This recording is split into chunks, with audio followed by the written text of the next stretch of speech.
Have you ever looked at a person who used to be your whole world and just had this one quiet, heartbreaking thought? Can we please just be strangers again?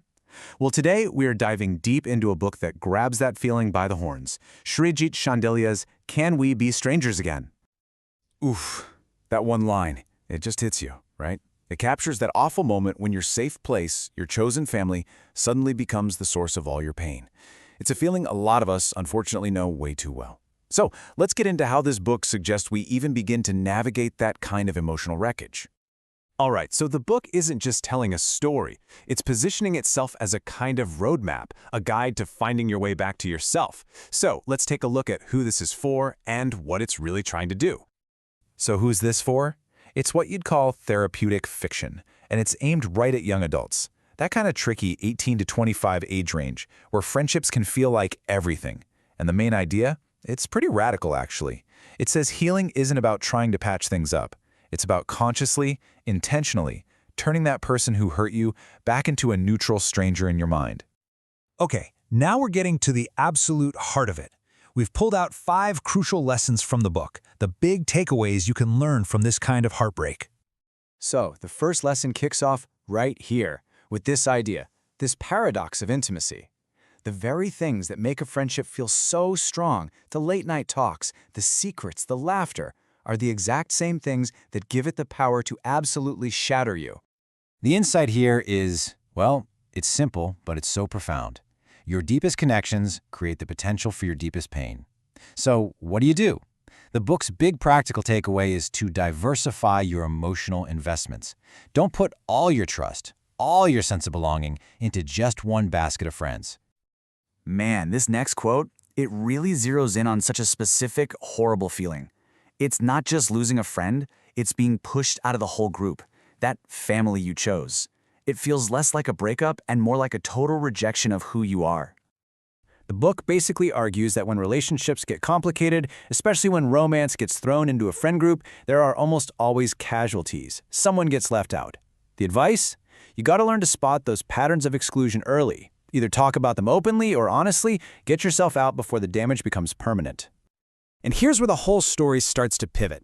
It moves away from just talking about the pain and starts looking at the path forward. And it gives us this really powerful redefinition of forgiveness. It's not about pretending it didn't happen. It's about accepting that some things, well, they're just meant to stay broken. Now, this is what I find really interesting. The book suggests we reframe the healing process. Instead of trying to glue the pieces back together, we should see the damage as a kind of necessary destruction. Clearing out the dead wood to make room for something new to grow. That means you gotta practice radical acceptance and pour your energy into you, not into fixing a relationship that's already gone. This right here, this is the turning point. It's that huge moment when you stop waiting. You stop waiting for an apology, for an explanation, for anything from the other person.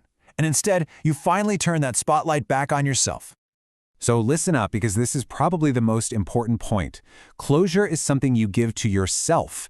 It doesn't require anyone else to participate. It is a 100% internal process. The book suggests things like creating your own healing rituals, journaling, a new hobby, whatever, and even setting timelines for your grief so you can actively take back control of your own emotional state. And that brings us here, to the book's big final idea. Becoming strangers again isn't about hate. It's not about being cold. The book presents it as the ultimate act of self-love. It's about finding real, genuine emotional freedom. The goal isn't to get amnesia and forget everything that happened. No way. The goal is to neutralize the memory's power over you, to take the sting out. You do this by consciously revisiting a memory, not to feel the pain again, but to slowly strip away its emotional charge until it's just a thing that happened, a neutral fact from your past.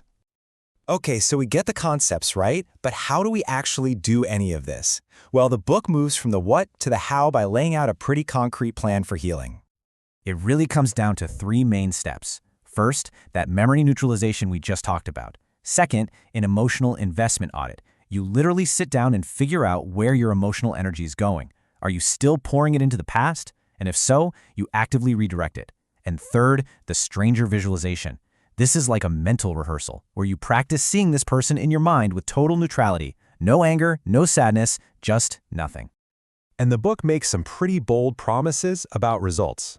It says within a week, you should feel less emotionally reactive. Within a month, you should have more mental space and energy. And the big one, long term, is you learn this incredible skill of choosing where to invest your heart more wisely in the future. Now, that all sounds great, but let's be real. No book is a magic bullet. So we've got to take a balanced look at where this book really shines and maybe where it falls a little short. Okay, on the plus side, the emotional insights are spot on. They feel real and the strategies are super practical. It really gets its target audience. But on the other side of the coin, the character development is kinda thin, and there's some symbolism that gets used over and over again. Plus, it doesn't really back up its ideas with a lot of broader psychological research. So, with all of that on the table, what's our final take? Is Can We Be Strangers Again a book you should pick up?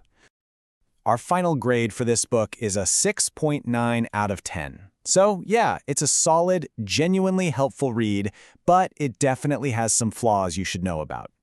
And here's how that breaks down. Look at that score for practical applicability, a really high 8.0. The advice is genuinely useful, but it gets pulled down by a 5.5 in research quality and a 6.5 for content quality, which reflects those underdeveloped characters. It's got great potential to make an impact for sure, but it's much more of a self-help guide than a literary masterpiece.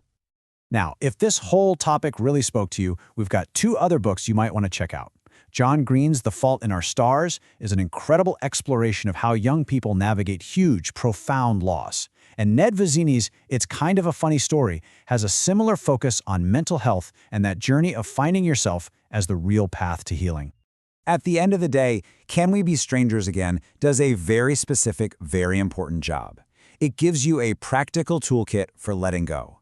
If you have ever felt completely trapped by a painful memory of a friendship, this book might just hand you the key to your own emotional freedom. For more honest book reviews and clear explainers just like this one, make sure you follow, share, and subscribe.